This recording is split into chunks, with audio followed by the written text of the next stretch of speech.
Rent control is terrible for tenants. It's amazing for landlords. Now, if you don't believe me, I'm going to show you exactly why and how this works. I have the perfect example. I invest in Washington State. We just this week that I'm filming this passed rent control. It's officially in place. We have capped rent increases in this state. So what hasn't this done? There is no maximum rent. We don't have a cap on rents. We also do not have any maximums or rules around what we can place tenants at. So it's still a free market as far as placing tenants. If someone moves out, their old rent doesn't affect the new rent, which is very important. However, what does capping rent increases actually do to the market? Why am I going to make a ton of money and all the other investors are going to make a ton of money here?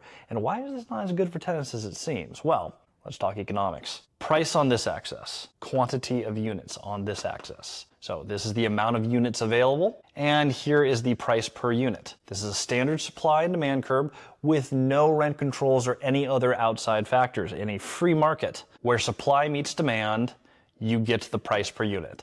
In our hypothetical market here, let's say it's $1,000. What does rent control actually do? If we're limiting what you can increase the rent to, people tend to not move out, which means you get unit inefficiencies. For example, say someone rents a 4-bed apartment with their family. Their kids move out, they have a breakup, whatever the case. They're now, the leaseholder needs a 1 or 2-bed apartment. They don't need 4 units. In a normal market, they would move out and find a more appropriate unit that houses the right amount of people. They would get a lower rent for downsizing. In this case, they might have had their price locked in. If their price is locked in, it could be more expensive for them to go to a smaller space, in which case they're never going to move out. So you get market inefficiencies where they're taking up a 4-bed unit, even though they don't need one. There's now less units and less housing actually available for those who need it. So we move down the supply curve artificially, and let's say we end up somewhere around here. Now, their rent may be locked in at $800, which feels great for the tenant. But what has it done? We have artificially, right in here, we have decreased the amount of supply available. The demand curve is now off. This is a weird place to be. There's less units, there's more homelessness, there's more displaced people. Families have a harder time finding housing in this market. What ends up happening to those families? When a 4-bed becomes available, because now demand is suppressed, they end up actually paying more because their unit is harder to find. There's people who are in the wrong size unit. You have people who shouldn't be able to afford that because they no longer have that family size.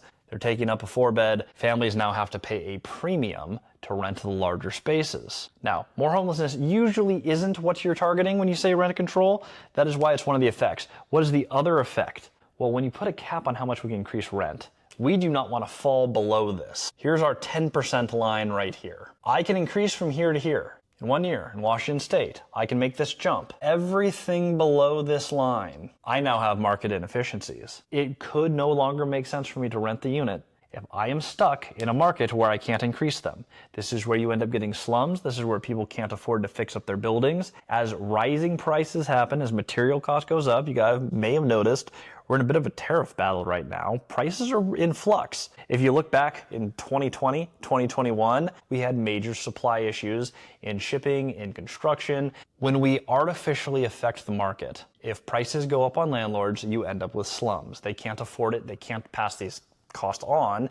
Most people don't want to pay to provide housing to other people. So you get stuck in this weird zone where everyone who can't make the jump, that 10% jump, the deals don't make sense. The properties don't trade anymore. They don't get fixed anymore. You end up with slummy properties that are being incorrectly run with not as much profit as they should get to the landlord, and the tenants all suffer as a result. So either you get more homelessness, you get slummier properties. Either way, what's going to happen to the rest of the market? Every landlord is terrified of falling behind. They always increase the rent. In a normal market, you'll see ebbs and flows of rent increases. I've had many times where I don't do a rent increase because they're already at market rent. Or maybe market rent didn't change that much this year, so they got a 2% bump in rent. Now, if we ever don't bump by that 7 to 10%, we're going to fall behind. Congratulations, Washington State. Rent gets more expensive every year by default, because if you fall behind this curve, there's a chance that you can't catch up. And if you can't catch up, you can't sell your building to the next person because they can't just come in and magically increase the rents. They're stuck with the same problem. Rent increase caps are bad. You want a free market where your supply meets your demand. You don't want a market that's overbuilt because you don't want too much supply. You don't want too much demand where too many people are moving in before you can build. Either of those are economic problems, but you want a simple curve. When you introduce these other factors, you artificially affect the curve. It becomes very, very hard to be a real estate investor in this type of environment. Now, the only real winners in this scenario end up being the landlords. The landlords continue to get their rent increases. They all have to do their rent increases. Rent goes up at an accelerated rate for a significant period of time. While you'll never see a mega spike in rent because it's now capped, you just see it averaged over the long haul. For everyone who owns today, and arguably for anyone who buys over the next few years, you're going to reap all the benefits of being a landlord in a market that is artificially trying to affect the supply and demand curve. But economics rule. You can't just change the rule and get the desired outcome. There's always an economic effect when you restrict supply or demand. It affects along the curve. Don't believe me? Look what happened in New York. Look what happened in California. Look what happened in Oregon. Look what happened in parts of Colorado where they've tried this stuff. As a landlord, it puts us in a weird position because we really do benefit from bad policy.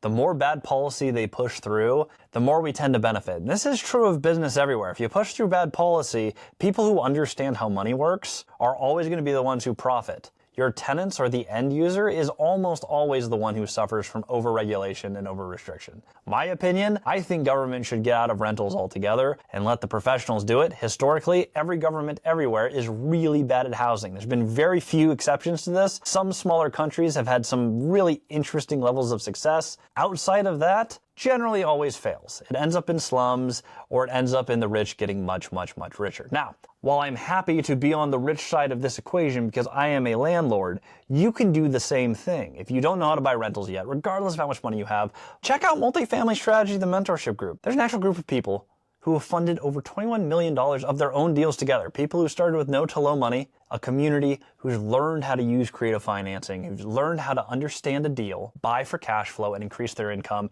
and move from the tenant side to the owner side. I've built hundreds of units doing the same thing. You can do it too, and you can be the one benefiting from stupid policies like the one Washington implemented this week.